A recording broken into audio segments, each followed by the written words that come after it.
സകലത്തിന്റെയും സൃഷ്ടാം പിതാവായ ദൈവത്തിന്റെയും കർത്താവായ യേശുക്രിസ്തുവിന്റെയും നാമത്തിൽ ഏവർക്കും സ്നേഹവന്ദനം. ഇന്ന് ജൂലൈ 24. ഇന്ന് നമ്മൾ വായിക്കുന്ന ആദ്യത്തെ വായനാഭാഗം ശമൂവേൽ 2-ാം പുസ്തകം 10-ാം അധ്യായം. ശമൂവേൽ 2-ാം പുസ്തകം 10-ാം അധ്യായം 1-ാം വാക്യം മുതൽ. അതിന്റെ ശേഷം അമോര്യരുടെ രാജാവ് മരിച്ചു. അവന്റെ മകനായ ഹാനൂൻ അവന് പകരം രാജാവായി. അപ്പോൾ ദാവീദ്, ഹാനൂന്റെ അപ്പനായ നാഹാശ് എനിക്ക് ദയ ചെയ്തതുപോലെ അവന്റെ മകന് ഞാനും ദയ ചെയ്യുമെന്ന് പറഞ്ഞ് അവന്റെ അപ്പനെ കുറിച്ച് അവനോട് ആശ്വാസവാക്ക് പറവാൻ തന്റെ ഭൃത്യന്മാരെ പറഞ്ഞയച്ചു. ദാവീദിന്റെ ഭൃത്യന്മാർ അമ്മോന്യരുടെ ദേശത്ത് എത്തിയപ്പോൾ അമ്മോന്യ പ്രഭുക്കന്മാർ തങ്ങളുടെ യജമാനനായ ഹാനൂനോട്, ദാവീദ് നിന്റെ അപ്പനെ ബഹുമാനിച്ചിട്ടാകുന്നു ആശ്വസിപ്പിക്കുന്നവരെ നിന്റെ അടുക്കൽ അയച്ചത് എന്ന് തോന്നുന്നുവോ? പട്ടണത്തെ ശോധന ചെയ്ത് ഉറ്റുനോക്കുവാനും അതിനെ നശിപ്പിച്ചു കളവാനുമല്ലയോ ദാവീദ് ഭൃത്യന്മാരെ നിന്റെ അടുക്കൽ അയച്ചത് എന്ന് പറഞ്ഞു. അപ്പോൾ ഹാനൂൻ ദാവീദിന്റെ ഭൃത്യന്മാരെ പിടിച്ച് അവരുടെ താടിയെ പാതി ചിരപ്പിച്ച് അവരുടെ അങ്കികളെ നടുവിൽ ആസനം വരെ മുറിപ്പിച്ച് അവരെ അയച്ചു. ദാവീദ് രാജാവ് ഇതറിഞ്ഞപ്പോൾ ആ പുരുഷന്മാർ ഏറ്റവും ലജ്ജിച്ചിരുന്നതുകൊണ്ട് അവരുടെ അടുക്കൽ ആളയച്ചു. നിങ്ങളുടെ താടി വളരും വരെ എരിഹോവിൽ താമസിപ്പിൻ, പിന്നെ മടങ്ങി വരാം എന്ന് പറയിച്ചു. തങ്ങൾ ദാവീദിന് വെറുപ്പുള്ളവരായി തീർന്നുവെന്ന് അമ്മോന്യർ കണ്ടപ്പോൾ അവർ ആളയച്ച് ബേത് രഹോബിലെ അരാമരിൽ നിന്നും സോബയിലെ അരാമരിൽ നിന്നും 20,000 കാലാളുകളെയും 1000 പേരുമായി മാഖാ രാജാവിനെയും തോബയിൽ നിന്നും 12,000 പേരെയും കൂലിക്ക് വരുത്തി. ദാവീദ് അത് കേട്ടപ്പോൾ യോവാബിനെയും ശൂരന്മാരുടെ സകല സൈന്യത്തെയും അയച്ചു. അമ്മോന്യരും പുറപ്പെട്ട് പട്ടണവാതിൽക്കൽ പടയ്ക്ക് അണിനിരന്നു. എന്നാൽ സോബയിലെയും രഹോബിലെയും അരാമരും തോബിരും മാഖിരും തനിച്ച് വെളിമ്പ്രദേശത്തായിരുന്നു. തന്റെ മുമ്പിലും പിമ്പിലും പടം നിരന്നിരിക്കുന്നു എന്ന് കണ്ടപ്പോൾ യോവാബ് ഇസ്രായേലിന്റെ സകല വീരന്മാരിൽ നിന്നും ഒരു കൂട്ടത്തെ തിരഞ്ഞെടുത്ത് അരാമരുടെ നേരെ അണിനിരത്തി. ശേഷം പടജനത്തെ അമ്മോന്യരുടെ നേരെ നിരത്തേണ്ടതിന് തന്റെ സഹോദരനായ അബീശായിയെ ഏൽപ്പിച്ച് അവനോട്, അരാമ്യർ എന്റെ നേരെ പ്രാബല്യം പ്രാപിച്ചാൽ നീ എനിക്ക് സഹായം ചെയ്യണം. അമ്മോന്യർ നിന്റെ നേരെ പ്രാബല്യം പ്രാപിച്ചാൽ ഞാൻ വന്ന് നിനക്ക് സഹായം ചെയ്യും. ധൈര്യമായിരിക്കാം, നാം നമ്മുടെ ജനത്തിനും നമ്മുടെ ദൈവത്തിന്റെ പട്ടണങ്ങൾക്കും വേണ്ടി പുരുഷത്വം കാണിക്കുക. യഹോവയോ തനിക്ക് ഇഷ്ടമായത് ചെയ്യുമാറാകട്ടെ എന്ന് പറഞ്ഞു. പിന്നെ യോവാബും കൂടെയുള്ള ജനവും അമ്മോന്യരോട് പടയ്ക്കടുത്തു. അവർ അവന്റെ മുമ്പിൽ നിന്ന് ഓടിപ്പോയി. അരാമ്യർ ഓടിപ്പോയി എന്ന് കണ്ടപ്പോൾ അമ്മോന്യരും അബീശായുടെ മുമ്പിൽ നിന്ന് ഓടി പട്ടണത്തിൽ കടന്നു. യോവാബ് അമ്മോന്യരെ വിട്ട് യെരുശലേമിലേക്ക് മടങ്ങിപ്പോന്നു. തങ്ങൾ ഇസ്രായേലിനോട് തോറ്റുപോയി എന്ന് അരാമ്യർ കണ്ടിട്ട് അവർ ഒന്നിച്ചുകൂടി ഹദദേസർ ആളയച്ച് നദിക്കക്കരെയുള്ള അരാമ്യരെ വരുത്തി. അവർ ഹേലേമിലേക്ക് വന്നു. ഹദദേസിന്റെ സേനാപതിയായ ശോബക് അവരുടെ നായകനായിരുന്നു. അത് ദാവീദിന് അറിവ് കിട്ടിയപ്പോൾ അവൻ എല്ലാ ഇസ്രായേലരെയും കൂട്ടിവരുത്തി യോർദാൻ കടന്ന് ഹേലാമിൽ ചെന്നു. എന്നാറേ അരാമ്യർ ദാവീദിന്റെ നേരെ അണിനിരന്ന് പടയേറ്റു. അരാമ്യർ ഇസ്രായേലിന്റെ മുമ്പിൽ നിന്ന് ഓടിപ്പോയി. ദാവീദ് അരാമ്യരിൽ 700 തേരാളികളെയും 40,000 കുതിരപ്പടയാളികളെയും കൊന്നു. അവരുടെ സേനാപതിയായ ശോബക്കിനെയും വെട്ടിക്കൊന്നു. എന്നാൽ ഹദദേസിന്റെ ആശ്രിതന്മാരായ സകല രാജാക്കന്മാരും തങ്ങൾ ഇസ്രായേലിനോട് തോറ്റു എന്ന് കണ്ടിട്ട് ഇസ്രായേലരുമായി സന്ധി ചെയ്ത് അവരെ സേവിച്ചു. അതിൽ പിന്നെ അമ്മോന്യർക്ക് സഹായം ചെയ്യുവാൻ അരാമ്യർ ഭയപ്പെട്ടു. ഇന്ന് നമ്മൾ വായിക്കുന്ന രണ്ടാമത്തെ വായനാഭാഗം യിരെമ്യാ പ്രവാചകന്റെ പുസ്തകം 14-ാം അധ്യായം. യിരെമ്യാ പ്രവാചകന്റെ പുസ്തകം 14-ാം അധ്യായം 1-ാം വാക്യം മുതൽ. വരൾച്ചയെക്കുറിച്ച് യിരെമ്യാവിനുണ്ടായ യഹോവയുടെ അരുളപ്പാട്. യഹൂദ ദുഃഖിക്കുന്നു, അതിന്റെ പടിവാതിൽക്കൽ ഇരിക്കുന്നവൻ ക്ഷീണിച്ചിരിക്കുന്നു. അവർ കറുപ്പെടുത്ത് നിലത്തിരിക്കുന്നു. യെരുശലേമിന്റെ നിലവിളി പൊങ്ങുന്നു. അവരുടെ കുലീനന്മാർ അടിയാരെ വെള്ളത്തിന് അയക്കുന്നു. അവർ കുളങ്ങളുടെ അടുക്കൽ ചെന്നിട്ടും വെള്ളം കാണാതെ വെറും പാത്രങ്ങളോടെ മടങ്ങി വരുന്നു. അവർ ലജ്ജിച്ച് വിഷണ്ണരായി തലമൂടുന്നു. ദേശത്ത് മഴയില്ലായകയാൽ നിലമുണങ്ങി വിട്ടിരിക്കുന്നു. ഉഴവുകാർ ലജ്ജിച്ച് തലമൂടുന്നു. മാൻപേട വയലിൽ പ്രസവിച്ചിട്ട് പുല്ലില്ലായകയാൽ കുട്ടിയെ ഉപേക്ഷിക്കുന്നു. കാട്ടുകഴുത മുട്ടക്കുത്തിന്മേൽ നിന്നുകൊണ്ട് കുറുതരികളെ പോലെ ഇഴയ്ക്കുന്നു. സസ്യങ്ങൾ ഇല്ലായക കൊണ്ട് അതിന്റെ കണ്ണ് മങ്ങിപ്പോകുന്നു. യഹോവേ, ഞങ്ങളുടെ അകൃത്യങ്ങൾ ഞങ്ങൾക്ക് വിരോധമായി സാക്ഷീകരിക്കുന്നുവെങ്കിൽ നിന്റെ നാമനിമിത്തം പ്രവർത്തിക്കണമേ. ഞങ്ങളുടെ പിന്മാറ്റങ്ങൾ വളരെയാകുന്നു. ഞങ്ങൾ നിന്നോട് പാപം ചെയ്തിരിക്കുന്നു. ഇസ്രായേലിന്റെ പ്രത്യാശയും കഷ്ടകാലത്ത് അവന്റെ രക്ഷിതാവും ആയുള്ളവേ, നീ ദേശത്ത് പരദേശിയെ പോലെയും ഒരു രാപാർപ്പാൻ മാത്രം കൂടാരം അടിക്കുന്ന വഴിപോക്കനെ പോലെയും ആയിരിക്കുന്നതെന്ത്? ഭ്രമിച്ചു പോയ പുരുഷന്മാരെ പോലെയും രക്ഷിപ്പാൻ കഴിയാത്ത വീരന്മാരെ പോലെയും ആയിരിക്കുന്നതെന്ത്? എന്നാലും യഹോവേ, നീ ഞങ്ങളുടെ മധ്യയുണ്ട്. നിന്റെ നാമം ഞങ്ങൾക്ക് വിളിച്ചിരിക്കുന്നു. ഞങ്ങളെ ഉപേക്ഷിക്കരുതേ.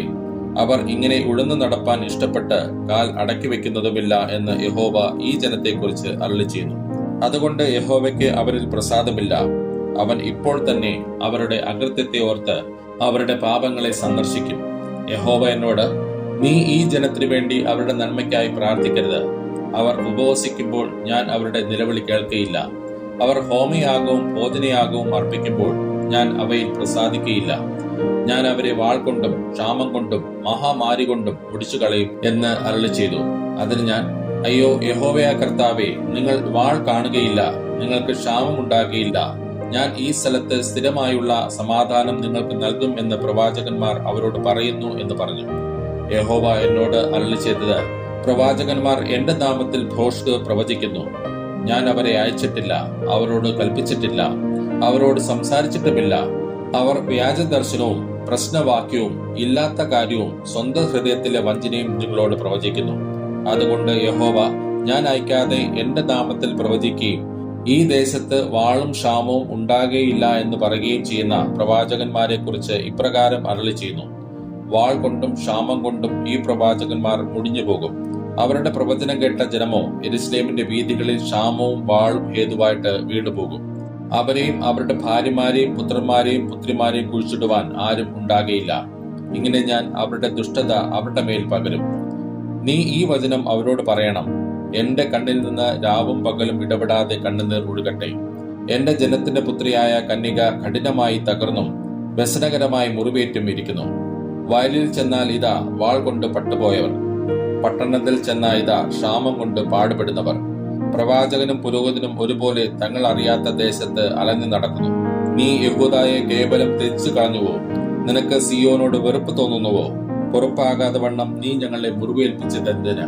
ഞങ്ങൾ സമാധാനത്തിനായി കാത്തിരുന്നു, ഒരു ഗുണവും വന്നില്ല. രോഗശമനത്തിനായി കാത്തിരുന്നു, എന്നാൽ ഇതാ ഭീതി. യഹോവേ, ഞങ്ങൾ ഞങ്ങളുടെ ദുഷ്ടതയും ഞങ്ങളുടെ പിതാക്കന്മാരുടെ അകൃത്യവും അറിയുന്നു. ഞങ്ങൾ നിന്നോട് പാപം ചെയ്തിരിക്കുന്നു. നിന്റെ നാമനിമിത്തം ഞങ്ങളെ തള്ളിക്കളയരുതേ. നിന്റെ മഹത്വമുള്ള സിംഹാസനത്തിന് ഹീനത വരുത്തരുതേ. ഓർക്കണമേ, ഞങ്ങളോട് നിന്റെ നിയമത്തിന് ഭംഗം വരുത്തരുതേ. ജാതികളുടെ വിദ്യാമൂർത്തികളിൽ മഴ പെയ്യിക്കുന്നവർ ഉണ്ടോ? അല്ല, ആകാശമോ വർഷം നൽകുന്നത്? ഞങ്ങളുടെ ദൈവമായ യഹോവേ, അത് നീ തന്നെയല്ലയോ? നിനക്കായി ഞങ്ങൾ കാത്തിരിക്കുന്നു. ഇവയൊക്കെയും സൃഷ്ടിച്ചിരിക്കുന്നത് നീയല്ലോ. ഇന്ന് നമ്മൾ വായിക്കുന്ന മൂന്നാമത്തെ വായനാഭാഗം മത്തായി എഴുതിയ സുവിശേഷം 25-ാം അധ്യായം. മത്തായി എഴുതിയ സുവിശേഷം 25-ാം അധ്യായം 1-ാം വാക്യം മുതൽ. സ്വർഗരാജ്യം മണവാളനെ എതിരേൽപ്പാൻ വിളക്ക് എടുത്തും കൊണ്ട് പുറപ്പെട്ട 10 കന്യകമാരോട് സദൃശ്യമാകുന്നു. അവരിൽ 5 പേർ ബുദ്ധിയില്ലാത്തവരും 5 പേർ ബുദ്ധിയുള്ളവരും ആയിരുന്നു. ബുദ്ധിയില്ലാത്തവർ വിളക്കെടുത്തപ്പോൾ എണ്ണ എടുത്തില്ല. ബുദ്ധിയുള്ളവരോ വിളക്കോടുകൂടെ പാത്രത്തിൽ എണ്ണയും എടുത്തു. പിന്നെ മണവാളൻ താമസിക്കുമ്പോൾ എല്ലാവരും മയക്കം പിടിച്ച് ഉറങ്ങി. അർദ്ധരാത്രിക്കോ മണവാളൻ വരുന്നു, അവനെ എതിരേൽപ്പാൻ പുറപ്പെടുവിൻ എന്ന് ആർപ്പുവിളിയുണ്ടായി. അപ്പോൾ കന്യകമാർ എല്ലാവരും എഴുന്നേറ്റ് വിളക്ക് തെളിയിച്ചു. എന്നാൽ ബുദ്ധിയില്ലാത്തവർ ബുദ്ധിയുള്ളവരോട്, ഞങ്ങളുടെ വിളക്ക് കെട്ടുപോകുന്നത് കൊണ്ട് നിങ്ങളുടെ എണ്ണയിൽ കുറെ ഞങ്ങൾക്ക് തരുവിൻ എന്ന് പറഞ്ഞു. ബുദ്ധിയുള്ളവർ, ഞങ്ങൾക്കും നിങ്ങൾക്കും പോരാ എന്ന് വരാതിരിപ്പാൻ നിങ്ങൾ വിൽക്കുന്നവരുടെ അടുക്കൽ പോയി വാങ്ങിക്കൊള്ളുവിൻ എന്ന് ഉത്തരം പറഞ്ഞു. അവർ വാങ്ങുവാൻ പോയപ്പോൾ മണവാളൻ വന്നു. ഒരുങ്ങിയിരുന്നവർ അവനോടുകൂടെ കല്യാണ സദ്യക്ക് ചെന്നു. വാതിൽ അടയ്ക്കുകയും ചെയ്തു. അതിനുശേഷം മറ്റേ കന്യകമാരും വന്നു. കർത്താവേ, കർത്താവേ, ഞങ്ങൾക്ക് തുറക്കണമേ എന്ന് പറഞ്ഞു. അതിനവൻ, ഞാൻ നിങ്ങളെ അറിയുന്നില്ല എന്ന് സത്യമായിട്ട് നിങ്ങളോട് പറയുന്നു എന്ന് പറഞ്ഞു. ആകയാൽ നാളും നാഴികയും നിങ്ങൾ അറിയായ കൊണ്ട് ഉണർന്നിരിപ്പിൻ. ഒരു മനുഷ്യൻ പരദേശത്ത് പോകുമ്പോൾ ദാസന്മാരെ വിളിച്ച് തന്റെ സമ്പത്ത് അവരെ ഏൽപ്പിച്ചു. ഒരുവന് 5 താലന്ത്, ഒരുവന് 2, ഒരുവന് 1, ഇങ്ങനെ ഓരോരുത്തന് അവനവന്റെ പ്രാപ്തി പോലെ കൊടുത്ത് യാത്ര പുറപ്പെട്ടു. 5 താലന്ത് ലഭിച്ചവൻ ഉടനെ ചെന്ന് വ്യാപാരം ചെയ്ത് വേറെ 5 താലന്ത് സമ്പാദിച്ചു. അങ്ങനെ തന്നെ 2 താലന്ത് ലഭിച്ചവൻ വേറെ 2 നേടി. 1 ലഭിച്ചവനോ പോയി നിലത്തൊരു കുഴി കുഴിച്ച് യജമാനന്റെ ദ്രവ്യം മറച്ചു വെച്ചു. വളരെ കാലം കഴിഞ്ഞ ശേഷം ആ ദാസന്മാരുടെ യജമാനൻ വന്ന് അവരുമായി കണക്ക് തീർത്തു. 5 താലന്ത് ലഭിച്ചവൻ അടുക്കെ വന്ന് വേറെ 5 കൂടെ കൊണ്ടുവന്നു. യജമാനെ 5 താലന്തല്ലോ എന്നെ ഏൽപ്പിച്ചത്, ഞാൻ 5 താലന്ത് കൂടി നേടിയിരിക്കുന്നു എന്ന് പറഞ്ഞു. അതിന് യജമാനൻ, നല്ലവനും വിശ്വസ്തനുമായ ദാസനെ, നീ അല്പത്തിൽ വിശ്വസ്തനായിരുന്നു, ഞാൻ നിന്നെ അധികത്തിന് വിചാരകനാകും. നിന്റെ യജമാന്റെ സന്തോഷത്തിലേക്ക് പ്രവേശിക്ക എന്ന് അവനോട് പറഞ്ഞു. 2 താലന്ത് ലഭിച്ചവനും അടുക്കെ വന്ന്, യജമാനെ 2 താലന്തല്ലോ എന്നെ ഏൽപ്പിച്ചത്, ഞാൻ 2 താലന്ത് കൂടി നേടിയിരിക്കുന്നു എന്ന് പറഞ്ഞു.